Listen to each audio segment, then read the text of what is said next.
मेरे प्यारे छात्रों, आप लोगों को ढेरों प्यार एवं शुभ आशीर्वाद।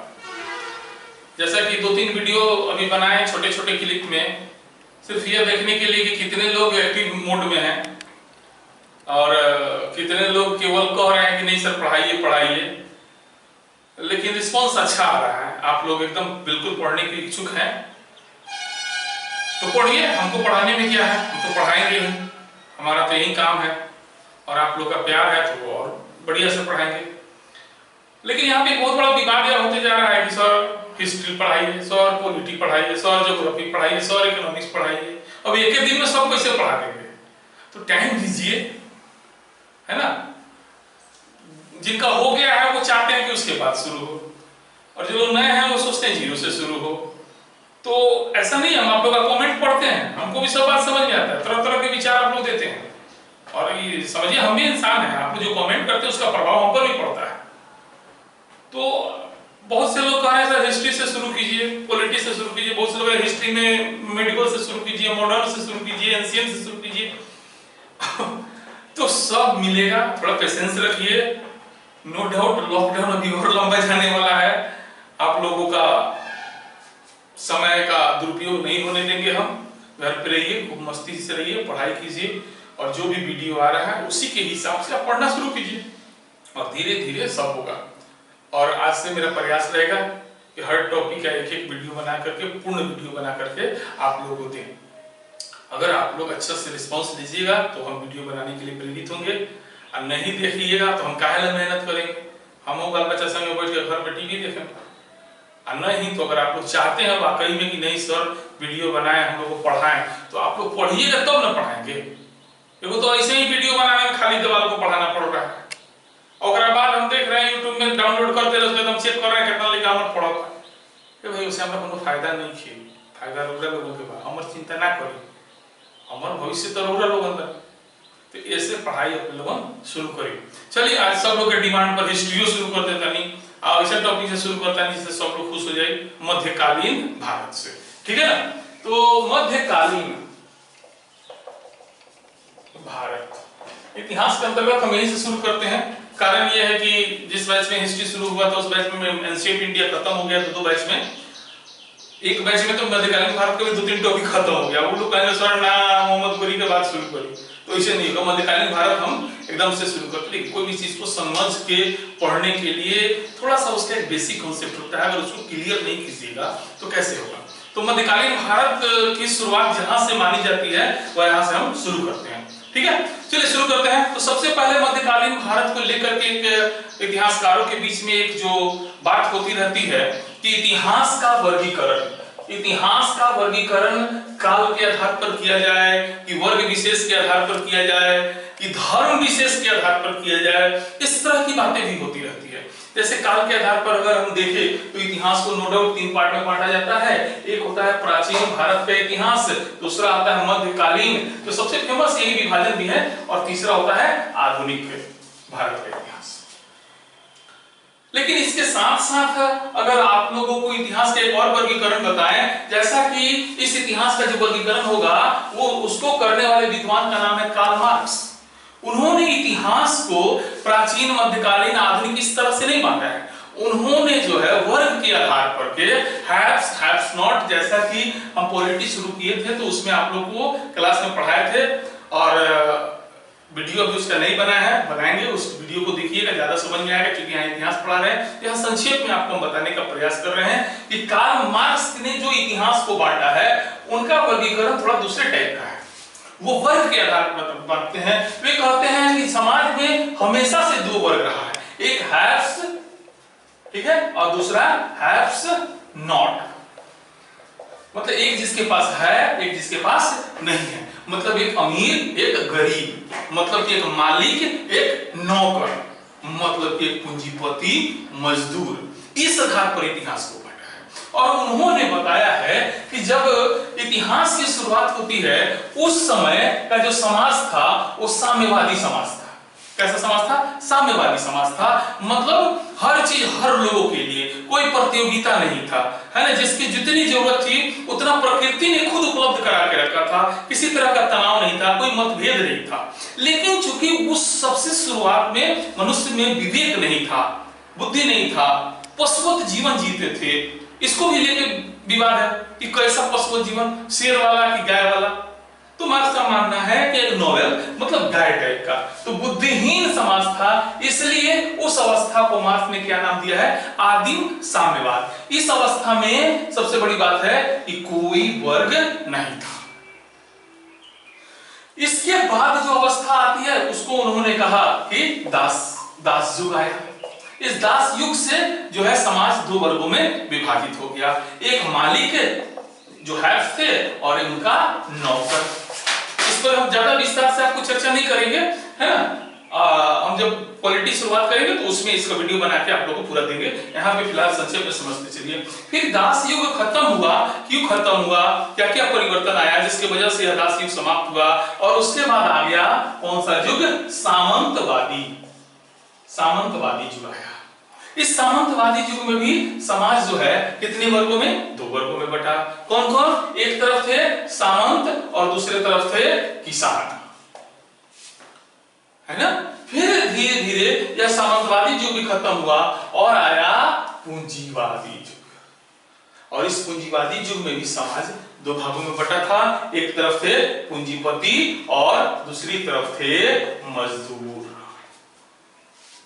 इसी समय मार्क्स ये बात बता रहे थे, इस अवस्था के समय, ठीक है। तो उन्होंने जो है इतिहास को अगर आप देखे होंगे तो कितने, 1 2 3 4, और ये भी उन्होंने, उनका निष्कर्ष भी है कि ये पूंजीवाद का भी समाप्ति होगा और उसके बाद जो आएगा वही होगा साम्यवाद। इस साम्यवादी अवस्था में क्या होगा? कोई वर्ग नहीं होगा। लेकिन यहां से फर्क करना है, वह आदिम नहीं, केवल साम्यवाद, मनुष्य विवेकशील के होगा, फिर भी सबों के बीच में समानता होगी, है ना। इसकी उन्होंने कल्पना की है और इसको लेकर के विश्व में कई देशों में क्रांतियां भी हुआ। जैसे कि आप लोग जानते हैं 1917 में रूस में बोल्शेविक क्रांति हुई, एक साम्यवादी क्रांति थी, है ना। लेकिन फिर भी साम्यवाद की वैसी स्थिति नहीं है। जितनी अच्छी पकड़ विश्व में पूंजीवादी लोगों की है उतनी अच्छी पकड़ साम्यवादियों की नहीं है, ठीक है। तो एक ये विभाजन है इतिहास का, ठीक है। लेकिन ये जो विभाजन है मेनली अगर देखा जाए तो आर्थिक आधार पर है, ठीक है। तो हम लोगों को जो सिलेबस के हिसाब से पढ़ना है, वो जो इतिहास पढ़ना है उस मध्यकालीन भारत को पढ़ना है। और एक और विभाजन आपको बता दें कि भारतीय इतिहास को जो है कुछ लोग 3 भाग में बांटते हैं धर्म के आधार पर। एक कहते हैं हिंदुओं का इतिहास, मतलब प्राचीन भारत का इतिहास कैसा इतिहास है? हिंदुओं का इतिहास। मध्यकालीन भारत का इतिहास किसका है? मुस्लिमों का इतिहास, ये मध्यकालीन है। और आधुनिक भारत का इतिहास जो है खिचड़ी है, मतलब हर धर्म हर जाति, मतलब एक तरह से कहिए कि जो जिस योग्य है उस योग्य उसका सम्मान किया जा रहा है। यह है आधुनिक भारत का इतिहास। तो ये विभाजन, इसमें भी सत्यता है, कोई विभाजन ऐसे थोड़ी किया है, विभाजन करने में उनका कुछ आधार रहे होंगे। तो नो डाउट मध्यकालीन भारत का जो इतिहास है वो मुसलमानों का इतिहास है। मतलब भारत को भारतीय शासन व्यवस्था को संचालित करने वाले जो लोग थे वे मुस्लिम वर्ग के लोग थे। तो यहाँ एक सवाल सबसे पहला, एकदम जैसा कि हमने बताया है कि आप लोगों को हम 0 लेवल से पढ़ाएंगे, तो सबसे पहले हम आपका टॉपिक रख देते हैं इस्लाम धर्म। इससे भी सवाल आता है, कम आता है, लेकिन आगे के अध्ययन के लिए इस विषय, इस टॉपिक को जानना आप लोग के लिए जरूरी है, ठीक है। तो चलिए शुरू करते हैं। इस्लाम धर्म, मध्यकालीन भारत का जो हम लोग का पहला टॉपिक होगा उसका नाम क्या है? इस्लाम।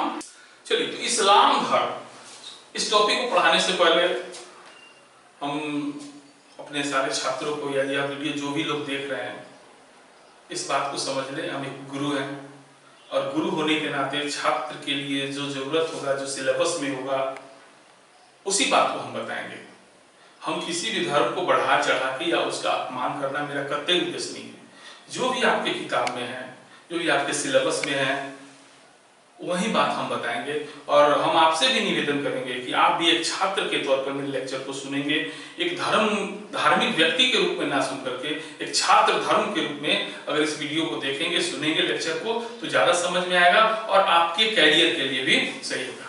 चलिए शुरू करते हैं। तो इस्लाम धर्म का जो उदय है, इस्लाम धर्म सबसे पहले, जैसा कि अगर यहाँ पे कंपैरिजन करें तो हिंदू धर्म जो था उसको माना जाता है कि इसका विकास हुआ है, ये एक दिन का नहीं है, इसको कोई प्लान वाइज स्थापित नहीं किया है। सही पूछा जाए तो कितने लोग तो यह भी कहते हैं हिंदू धर्म नहीं बल्कि हिंदू एक संस्कृति है, जीवन शैली है ना। तो उस तरीके का बात इस्लाम धर्म के साथ हमको देखने को नहीं मिलता है। जैसा कि आप लोग जानते हैं इस धर्म के संस्थापक का नाम क्या था? मोहम्मद साहब। तो और हिंदू धर्म के संस्थापक का नाम, तो उसकी स्थापना हुआ ही नहीं तो फिर नाम कैसे आएगा? हिंदू धर्म में ऋषि मुनियों का नाम आएगा कि हाँ, ऋषि मुनियों का जो जीवन शैली था, उन्होंने जो नियम स्थापित किया उसके हिसाब से चला। तो इसमें कोई दो राय नहीं कि इस्लाम धर्म को स्थापित किया गया और इसकी जो स्थापना होती है वो होता है आपको अरब के रेगिस्तान में। अरब के रेगिस्तान में इस धर्म की शुरुआत होती है, वहां से इस धर्म का एक तरह से बीजारोपण होता है। और इस धर्म को आगे बढ़ाने में अरबी लोगों का, ईरानी लोगों का और तुर्की लोगों का सबसे ज्यादा योगदान है। और मात्र आपको जान के आश्चर्य होगा कि 100 वर्ष के अंदर में ही, मात्र 100 वर्ष के अंदर में ही इस धर्म का जो फैलाव है, अगर उसको हम नक्शा के हिसाब से देखें तो आपको बता दें कि पूर्व में सिंधु नदी से लेकर पश्चिम में अटलांटिक महासागर तक, और उत्तर में देखते हैं तो कैस्पियन सागर से लेकर के दक्षिण में देखें तो नील नदी की घाटी तक, इतने एरिया में इस्लाम धर्म कितने वर्षों में? मात्र 100 वर्षों में फैल गया। तो आखिर ऐसा कैसे हुआ? आपके मन में जरूर आया कि आखिर इसमें कितनी ताकत थी। तो बिल्कुल ये ताकत दो आधारों पे था, एक था प्रचार और दूसरा था तलवार। मतलब इस्लाम धर्म के जो भी अनुयायी वर्ग के लोग थे, इस धर्म के प्रचार प्रसार का, तो इस धर्म को आगे बढ़ाने के लिए प्रचार प्रसार का तो सहारा लिया ही लिया, लेकिन साथ में ही जहां जरूरत पड़ी वहां उन्होंने तलवार का भी उपयोग किया है। इसीलिए शुरुआत में इस धर्म को हम लोग किस रूप में देखते हैं? सैनिक धर्म के रूप में देखते हैं। सैनिक धर्म के रूप में यह स्थापित हो जाता है। तो आप लोग यह जाने बात को कि इस्लाम धर्म का जो उदय होता है या जन्म होता है कहां से होता है? अरब के रेगिस्तान से। अरब के रेगिस्तान से निकला हुआ यह धर्म 100 वर्ष में लगभग, जैसा आप जान गए कि उत्तर में जो है ये कैस्पियन सागर से लेकर दक्षिण में नील नदी की घाटी तक, पूर्व में सिंधु नदी से लेकर पश्चिम में जो है ये आपको अटलांटिक महासागर तक फैल गया। इस धर्म के, इस इस्लामिक जगत के इस धर्म के प्रणेता कौन थे? पैगंबर मोहम्मद साहब। तो इनको पैगंबर मोहम्मद साहब कहते हैं हम लोग, है ना। इनका जो जन्म हुआ था वो 570 ईस्वी में हुआ था। पिता का नाम इनका क्या था? अब्दुल्ला था। ये आपके कॉम्पिटिटिव व्यू में तथ्य है, थोड़ा इसकी भी जानकारी आप लोग रखेंगे। पिता का नाम था अब्दुल्ला, माता का नाम था आमीना। इन दोनों की मृत्यु जो है जब मोहम्मद साहब छोटे थे तभी हो गई थी, इसीलिए उनका पालन पोषण जो है उनके चाचा अबू तालिब ने किया था। मोहम्मद साहब जो है ये शुरू से अल्लाह के भक्त थे। 40 वर्ष की अवस्था में जो है इनको एहसास होता है कि वे पैगंबर हैं, दूत हैं, वे अल्लाह के दूत हैं। इसलिए उन्होंने जो है अपने आप को नबी का मतलब है दूत, है ना, रसूल, इस तरह का घोषित कर दिया। इसी बीच पैगंबर मोहम्मद साहब मक्का से मदीना जाते हैं, है ना। इस घटना को इस्लामिक जगत में बहुत महत्व है क्योंकि इसे जो है हिजरी संवत के नाम से जाना जाता है। मतलब जब 622 ईस्वी में मोहम्मद साहब मक्का से मदीना की यात्रा करते हैं, कब? 622 में, है ना। कहां से? मक्का से मदीना। तो इसको इस्लामिक जगत में किस नाम से जाना जाता है? हिजरी संवत के नाम से जाना जाता है। उस समय अगर देखा जाए तो जो अरब के मुस्लिम लोग थे वे लोग मूर्ति पूजक थे, ऐसा स्रोत में मिलता है। शुरुआत में जो अल्लाह को मानते थे, ऐसा नहीं कि नहीं मानते थे, लेकिन उनकी पूजा नहीं करते थे। इन लोगों का अगर पूजा स्थल के बारे में अगर चर्चा मिलता है तो एक घेराबंद स्थान था, चारों तरफ से घेरा हुआ था, खुला छत था, है ना, और उसमें ढेरों मूर्तियां रखी हुई थी, उन्हीं की वे लोग पूजा करते थे। तो मोहम्मद साहब ने इसका पूरा खंडन किया, कहा नहीं, मूर्ति पूजा नहीं होना चाहिए, हम सब लोग को अल्लाह को मानना चाहिए, हम लोग का एक ही ईश्वर, एक ही पैगंबर अल्लाह है ना। तो इस तरह से मोहम्मद साहब जो है इस्लाम जगत में उन्होंने जो है स्थापित करने का प्रयास किया और धीरे धीरे इसका प्रचार प्रसार करना शुरू किया।